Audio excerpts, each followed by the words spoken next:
Questions, sir? Yeah, sure. If no questions. The recent decision to put police patrol boats out around the island, armed in some cases, was in response, as you said, to some information that had been collected. Can you go into more detail? Is this a trend that you're worried about? Yes, it's a trend that I'm worried about. I'm not overly concerned because at this point we've heard more of the same stories that we heard last year. Last year we made the move with the Bermuda Regiment to provide soldiers so that we could boost our numbers. If we have more numbers, we can put more boats out. If we have more boats out, we can cover more surface area. The information is not alarming, so there's no need for us to go into the specifics, but it's more of the same as last year, which is generally speaking that more gang members are finding their way out onto the water. So this is just a proactive measure on our part to get out there and take a barometric reading. How serious is the problem? And we're ready for it in advance, rather than wait for something to happen and then try to scramble resources together. You had one weekend to practice that, and the practice report on that was it went very well. I mean, yeah, as far as an armed operation can go well, I think it was well received, certainly by the boaters that we spoke to or gave us feedback. My concern obviously would be that people would be a little bit alarmed because we seem to be ratcheting things up on the water, and I don't want to give that impression. You could blow this out of proportion if you were to report, oh, we've got soldiers on the water and we've got armed police on the water. Well, these are just proactive measures to make sure that we are in place in case it develops the way it's been suggested. That's not what we found so far. It's certainly not anything to be overly concerned about.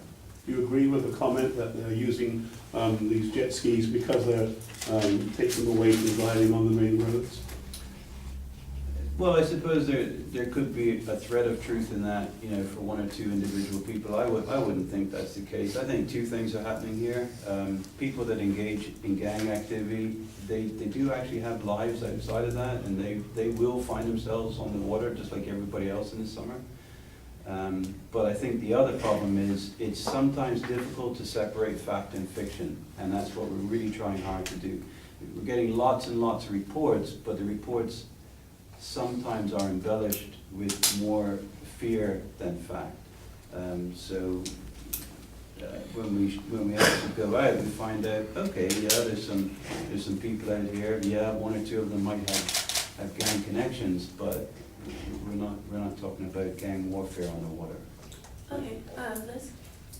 Good afternoon. Hi. You mentioned 3 guns seized. Can you give us an idea of how that compares to previous quarters, and also are there links between that and the high number of stop and searches that are now being done? Have they been found during these stop and searches? I'll start with the second question first. The answer is no. None of them have been seized during a stop and search, I don't think. And if it has, it might be only one. What that actually tells us when we're conducting thousands of searches and we're not turning up guns and we're not turning up other weapons, like knives. We're turning up a lot of drugs, I have to say, but not weapons. So that's actually some encouraging news, because it means that we are discouraging the carriage of weapons. So that's a good thing. Now the number, you said 3, I think it was 5. Yeah, 5 firearms and 2 stun guns. The stun guns came in through the airport, and the firearms have been a result of investigative searches. None have been taken. None have been taken off people through stop and searches. Where are these searches actually being done? Are you trying to do them at different hours of the day in different places? So a lot of people would have seen them on East Broadway, but I mean, do you feel you're doing the right areas at the right time? Yeah, we get beat up about East Broadway a lot. I don't think we're there very often. I mean, we have to, you know, we can't never police these places. We have to show up once in a while and just spread it around. But essentially 315F is all about anticipation of violence. So in order for us to use the power, we have to demonstrate that the evidence suggests that that particular area is susceptible or victim to violence. either because of a previous incident or because of future, or intelligence about a future incident. That's why they tend to be in the same places. These stops tend to be in the same places because the violent behavior, the danger is concentrated in the same areas. Right. So you can't just, for example, go to one of the hotspots in North Hamilton and park yourself there and stop and search everyone coming through. You've got to target it. Yeah, it has to be targeted. It has to be based on credible information, and the information has to be recent. So we can't use historical stuff from 2009. It has to be current. And can you tell us the guns that you've been seizing? How is that comparing in the long term to previous years? Is this up or down? It's about the same.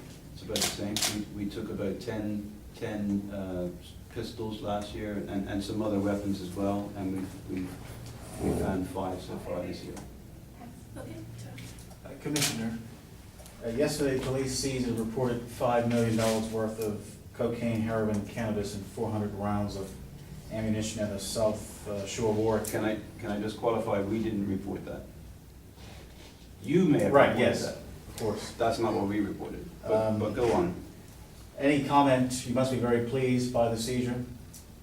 Yeah, we have a press statement lined up. I didn't want to cloud it. I didn't want to cloud the crime stats with that. So if that hasn't been done, I don't know, Robin, that'll be done this afternoon. Yeah, I mean, I think that goes back to the point that I was making in terms of community support and police enforcement, and partnership policing is working really well, and that obviously involves some other partners, which we don't want to get into right now because the operation is actually still quite live, so we don't want to jeopardize that. But that's an example of what happens when you work together and you put your resources together and you come up with big results. I just want to clarify, I think the figure of 3 firearms, Commissioner, comes from the last quarter. Is that correct? It's just what it says on page 7 here of the document. 3 firearms seized For the last quarter, that's right, For yeah, the- and I think there were 2 before that in the first Okay, quarter. cool. Yeah. I just wanted to ask you a little bit more about the drugs. 6.9 million, you said, seized in the first half of this year. Yeah. A huge figure, but how much do you think is coming through still? How much are you stopping? Well, I mean, this is an impossible number.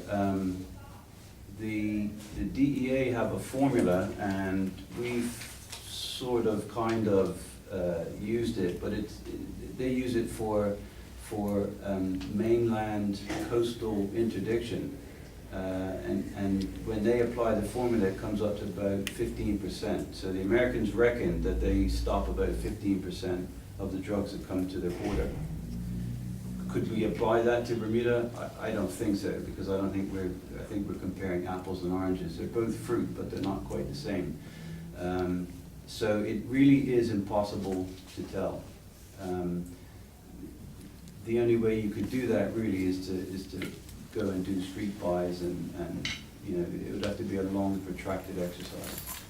And it's probably worth doing, but we haven't done it. Is there only one area that you specifically targeted For for the bringing of drugs into Bermuda, whether it's the airport, ports, the X-ray machine obviously isn't in operation at the moment. I mean, what's the area that you're focusing on? Well, it's the primary responsibility for port interdiction lies with customs, so we assist them. If it reaches the mainland, then our job is twofold. One is street enforcement, and the other is to try and work backwards and dismantle the organized crime element of drug importation.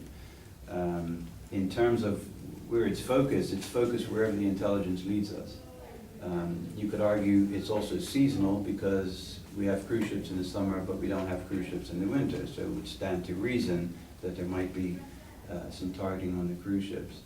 But I know that's not really answering your question, but it's intelligence-led. So we operate on the premise that rather than just hope for the best and search as much as we can, we start with gathering information, develop it into intelligence, and that's the result you saw yesterday is one of those examples. That wasn't we just got lucky. That was, we followed a path that led us to that. I have one final question, Commissioner. That's in regard to a recent court case. It was Jamaico Trott and Donya Taylor. They walked out of court free after the Crown's witness. They relied on a young man who witnessed the drive-by in 42nd. He didn't want to say anything, and it was revealed in court also that he had been offered police protection and turned it down. It raised the question of the effectiveness of the police witness protection program. Do you want to say anything to the community as far as assurances that, if necessary, police will protect witnesses? I think we've done that. I think we're on record many, many times, and Assistant Commissioner Murfield just finished that. Bear in mind, you know, that the witness protection there's 2 quick points, and again, I don't want to overshadow the whole crime statistics report, because sometimes we throw too many subjects around at the same time. The whole witness protection is divided between the police and the Director of Public Prosecutions, and there's a range. You know, at the top end is the whole American style, relocate people, give them a new passport and things like that. But there's a whole range of options before you get there. And at the bottom end, it might just be to assign someone to work with a witness to make them more comfortable about the process. And then there's a range in between about, you know, just providing security advice and things like that. So when we say witness protection, we have this habit of going straight to the full Monty, let's send them overseas, and it's not always quite that complicated. So what I would say in general terms, or in response to your question, the legislation is there, the program has caught up with the legislation, and we've seen some really good examples of how the system is working exactly the way it's intended to. And I would like to think that we've gone on record and made a good point that we're committed to the process, and we'll do everything we can to help witnesses that come forward. Okay, I think that's going to be. May I ask one more question? Are you aware that there was a story on the SB about a gentleman trying to go into the public gallery in Parliament and being asked by a police officer, Yeah. are you on the stop list? Yeah. Can you give us any explanation of what's going on? Not sure how you're connecting that to quarterly crime stats. No, I'm sorry, I Brian. just wanted- So the answer is no. I'm not going to answer the question because we're in the process of addressing that, and we'll address that in the proper form, but not here. But you will, well, there will be an explanation. Yes. In God's good time. Yeah, Thank you. of course. Okay, I think that's it for Thank today. you. Thank you very much. Thank you, sir. Thank you, everyone.